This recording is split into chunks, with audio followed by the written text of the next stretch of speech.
नमस्कार, मैं राकेश मोहन सिंह और नेक्स्ट 9 न्यूज़ की चुनावी यात्रा चालू है। हम ज़िले दर ज़िले जा रहे हैं और यात्रा अभी राजकोट में है। और राजकोट में एक विधानसभा है मोरबी। मोरबी में 2 विधानसभाएं पड़ती हैं। एक तालुका है मोरबी और मोरबी तालुका में 2 विधानसभा पड़ती है। विषय आज वो नहीं है, राजनीतिक विषय नहीं है। अभी जिस जगह खड़े हैं ये वही जगह है जहां पर 30 अक्टूबर 2022 को 6:40 पर एक हादसा हुआ। जीवंत गुजरात में भ्रष्टाचार के जीवंत नमूने के माध्यम से एक हादसा हुआ। आप देख भी रहे होंगे, पीछे एक पुल है और शायद अगर आप अपने मस्तिष्क पे जोर डालेंगे तो आपको पता चल जाएगा देखने के बाद कि ये मोरबी पुल है। झूला पुल इसे बोलते हैं और ये जीवंत गुजरात का वही जीवंत झूला पुल है, या यूँ कह लीजिए वही जीवंत भ्रष्टाचार का उदाहरण है जो 143 लोगों की ज़िंदगी लील गया। अब इसके पीछे की कहानियाँ, जांच, तमाम तरह के राजनीतिक वाद प्रतिवाद हुए, लेकिन आज भी मोरबी और मच्छू नदी के ऊपर जहाँ ये पुल बना है वो आज भी उस भयावह दिन की कहानी बता रहा है। भले ही आज आपको यहाँ पर एनडीआरएफ की टीम, इंडियन नेवी की टीम, एयरफोर्स की टीम ना दिखे, लेकिन आप महसूस करेंगे कि यहाँ की हवाओं में चीख पुकार और अपने को ढूंढते हुए बिलखते रिश्तेदारों की आवाज़ ज़रूर है।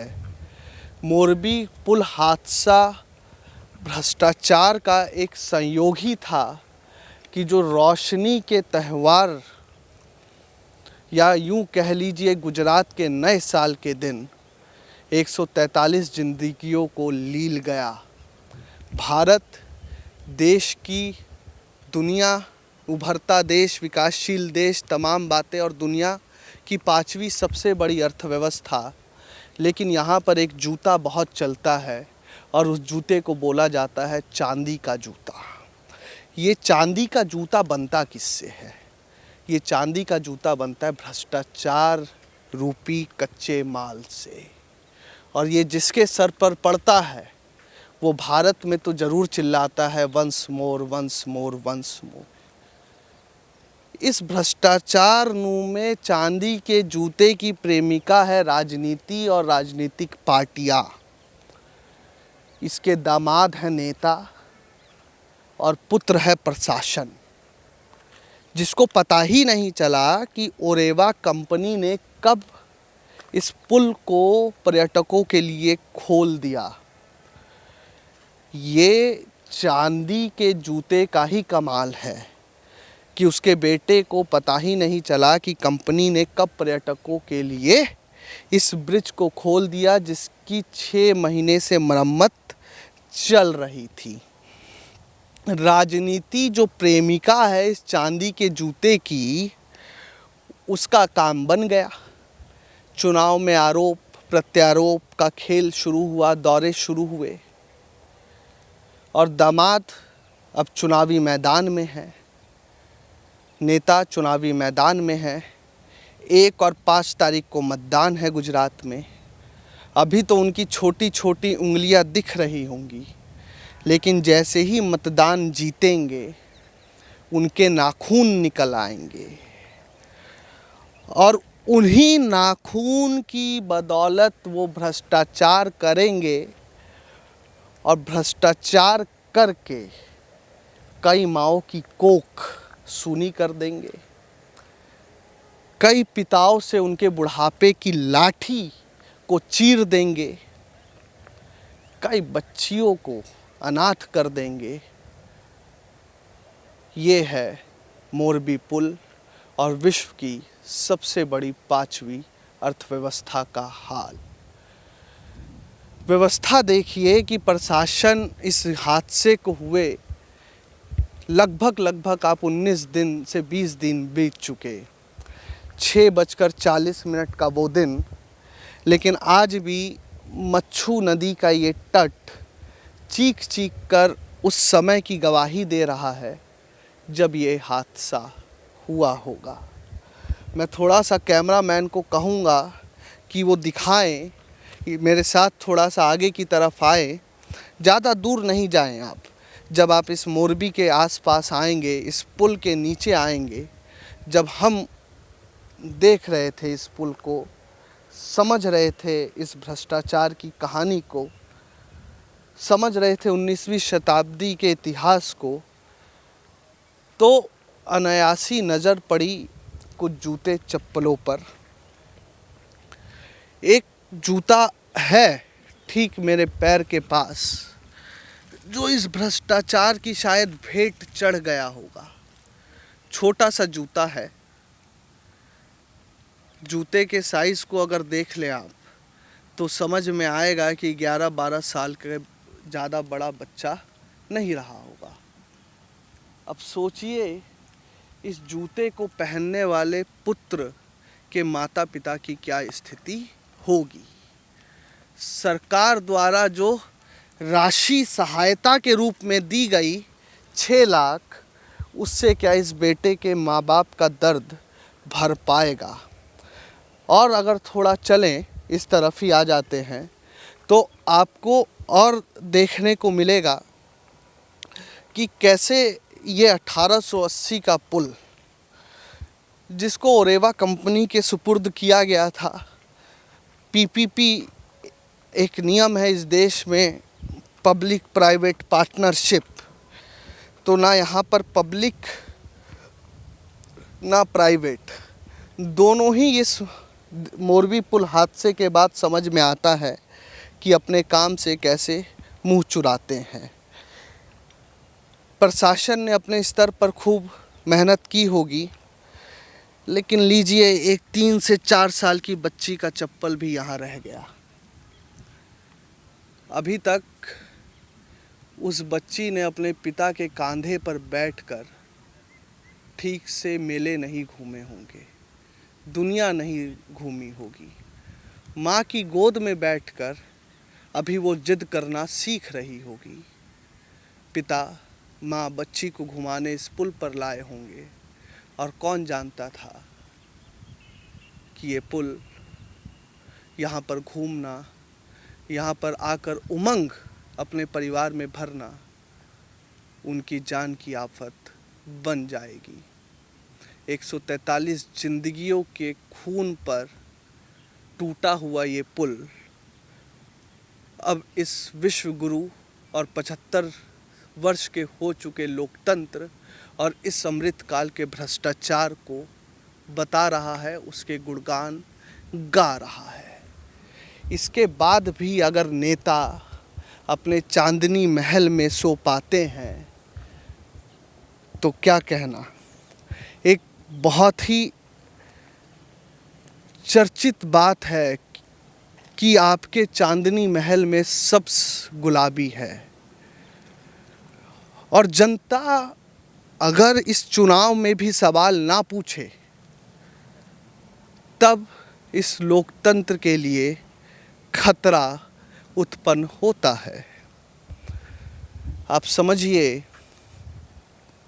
143 लोगों की जिंदगी, क्या विश्व के 5वीं सबसे बड़ी अर्थव्यवस्था के सरमाएदारों के भीतर, या इस राजनीति में, इस देश की राजनीति में, विश्व के सबसे बड़े लोकतंत्र में जनता क्या सिर्फ संख्या है?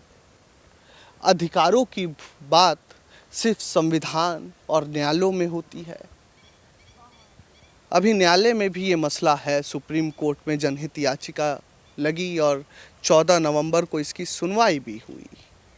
लेकिन आपसे, जनता से, दर्शकों से भी सवाल है कि क्या आपके घर के एक कमरे में लाश है तो आपको घर के दूसरे कमरे में नींद आ सकती है? सवाल ये भी है कि आपके घर के एक कमरे में आग लगी है तो दूसरे घर में बैठकर आप प्रार्थना कर सकते हैं? अगर कर सकते हैं तो इस देश के लोकतंत्र को आपसे कुछ नहीं कहना। सवाल राजनीतिक दलों से भी है, क्या एक महिला की मौत, बच्चे की हत्या संपूर्ण राष्ट्र का पतन नहीं है?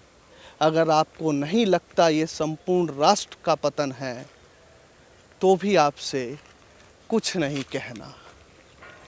इस तरह के भ्रष्टाचार को देखने के बाद, ये जीवंत गुजरात है साहब। जब आप यहाँ पर टूरिज़्म के लिए आएंगे और गुजरात टूरिज़्म को खोलेंगे तो वहाँ पर लिखा है वाइब्रेंट गुजरात। कुछ दिन तो बिताइए गुजरात में। इस जीवंत गुजरात को देखने आए आसपास के लोग और बाहर के पर्यटक जीवंत भ्रष्टाचार के हवाले से जीवंत मौत के काल में समा गए। क्या देश सिर्फ कागज पर बना नक्शा है, जिसके एक हिस्से के फट जाने से नदियाँ, पहाड़, मैदान अनमने से बने रहते हैं? क्या भ्रष्टाचार हो जाना और उसके काल में 143 लोगों का समा जाना एक अनमनी बात हो सकती है? क्या सब कुछ वैसा ही रह सकता है? आप चुनाव में उतर सकते हैं, आप रैलियां कर सकते हैं और आप 143 लोगों की लाशों पर राजनीति खेल सकते हैं। ये तमाम चीज़ें, इस मोरबी पुल और यहाँ पर पड़े चप्पल, यहाँ पर जो समय के साथ जो चीज़ें बच गई भ्रष्टाचार की कहानी को बताने के लिए, क्या उस बीच में चुनाव इतनी धूमधाम से होना लोकतंत्र की सुरक्षा है, रक्षा है? और आप जनता भी, आप किस विषय पर मत करेंगे, ये भी इस मोरबी पुल हादसा, मोरबी पुल की वर्तमान स्थिति को देखने के बाद सोचिएगा ज़रूर। थोड़ा सा कैमरामैन से और कहूँगा कि थोड़ा सा बीच में ले चलें और एक जगह मैं आपको दिखाऊँगा।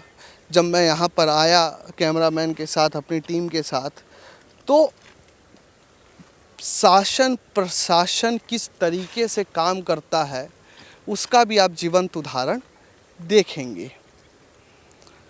चीज़ों को जलाने का भी प्रयास किया गया, लेकिन कहते हैं ना, भ्रष्टाचार और दुख की छाप मिटाने से नहीं मिटती है। थोड़ा सा मैं नीचे की तरफ जाऊंगा और आपको दिखाऊंगा कि किस तरीके से राख में आज भी पर्स, जूते, चप्पल, किताबें चीख चीख के बोल रही हैं कि हाँ, हम आए थे मोरबी पुल घूमने। लेकिन किसी के लालच, किसी के भ्रष्टाचार, किसी की अनदेखी, किसी की गैर निगरानी ने हमारे यहाँ पर अंश छोड़ दिए। ये वही पत्थर है जहाँ पर 30 अक्टूबर को शाम को 6:40 और एक खबर दिल्ली पहुँचते पहुँचते सुबह हो गई थी। रात में हेड ब्रेकिंग प्लेट चल रही थी। जंग लग गई थी कि चीज़ों को पहले कौन दिखाएगा। इसी पत्थरों पर, इसी जंग पर भ्रष्टाचार के दाग लगे हुए हैं। थोड़ा सा देखिए, ये आपको देखने पर समझ में आ जाएगा कि जो मच्छू नदी का तट किसी ज़माने पर्यटकों से गुलजार रहता था, आज वो सुनसान पड़ा है। कहानी बयां कर रहा है अपने ऊपर भ्रष्टाचार के पुल की। हमने जो आपसे बोला कि ये देखते हुए आए, ये देखिए एक पर्स और छूट जाता है। प्रशासन भी कितना छुपाएगा, तो प्रशासन सब कुछ छुपा नहीं सकता, तो बहुत कुछ समय के गर्भ में, समय के साथ बीत जाने के लिए छोड़ दिया जाता है। एक ये पर्स आसपास देख रहे होंगे, और ये भी देख लीजिए कि किस तरीके से राख, ये जलाने की व्यवस्था, कि कुछ छूट गया तो जल जाए, उसके बाद भी बच जाए तो क्या ही फर्क पड़ता है। लोग आके देख के चले गए, ये पर्स बच गया, बाद में बताने के लिए कि हाँ मैं वही मोरबी पुल और मच्छू नदी का तट हूँ। इसी तरह देख रहे हैं पर्स पे किस तरीके से अब 16 दिन से खुले में पड़ा है, तो पर्स के हैंडल्स पर जंग भी लग गया है। और जैसे इसके हैंडल्स पे जंग लगा है, वैसे ही 6 महीने के रख रखाव मेंटेनेंस के बाद भी इस पुल की केबल तारों पर जंग लगा हुआ था। उसको सही से संरक्षित और सुरक्षित किया ही नहीं गया।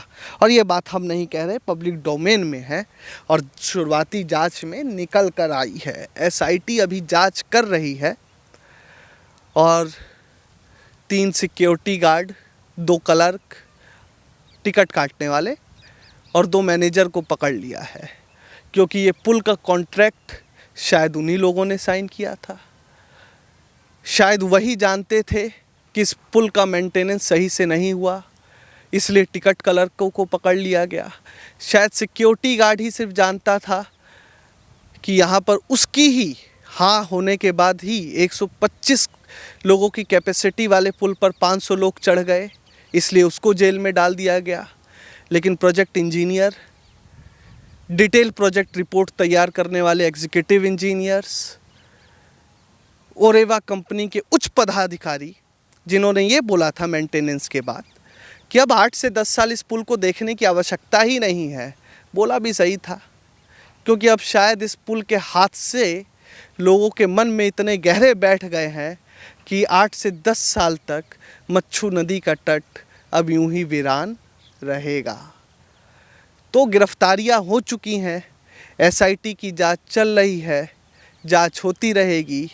ओरेवा कंपनी को शायद कोई नया ठेका मिल जाएगा और मैनेजर, सिक्योरिटी गार्ड और टिकट क्लर्क, ये जो 5 लोग हैं, 3, 2, 5 और 2, 7 लोग, उन्हीं के सर माथे इस पूरे हादसे का बिल फाड़ दिया गया है।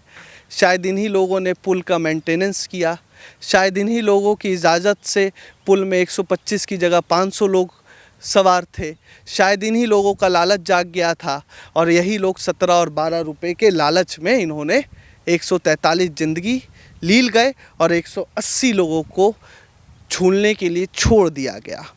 ओरेवा कंपनी के CEO, project manager, engineers, detail project report तैयार करने वाले लोग मासूम थे, उनको पता ही नहीं था। म्यूनसिपल कॉरपोरेशन के चीफ इंजीनियर, एग्जीक्यूटिव इंजीनियर, उनको भी नहीं पता था। उनसे पूछा गया तो बोले जी हमको तो क्या पता कब कंपनी ने पुल चालू कर दिया। दामाद है ना ये सब, जिनके सर पर चांदी का जूता ओरेवा जैसी बड़ी बड़ी कंपनियां मारती हैं और इनको पता नहीं चलता, क्योंकि जूता खा के सुन हो जाते अपने चांदनी महल में। कई नेताओं के यहाँ पर कारपेट बॉम्बिंग हुई, लगातार दौरे हुए। अब वो मुद्दा चुनाव में उछलेगा और देखिए इस देश की विडंबना। वसुदेव कुटुंबकम का देश है, स्वामी विवेकानंद, महर्षि दयानंद सरस्वती, गांधी का देश, जिन्होंने मानवता और इंसानियत सिखाई, और उसी मानवता और इंसानियत जो आज लाशों के ढेर पर टिकी है, उस पर राजनीति और चुनाव का माहौल चरम पर है इस गुजरात में।